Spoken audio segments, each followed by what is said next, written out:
Hello, in front of me I've got Google Pixel 7a. In this video I'll show you how to access File Manager.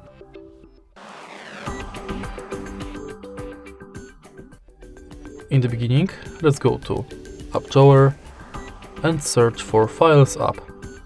Enter it, allow, and now you are in Files app.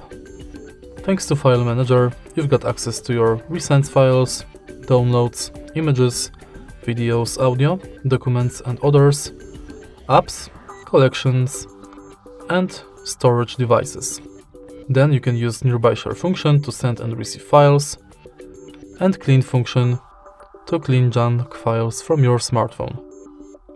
If you go to menu, you've got access to your trash can where you can find recently deleted files. And that's basically it. If you find this video helpful, please leave like, comment and subscribe.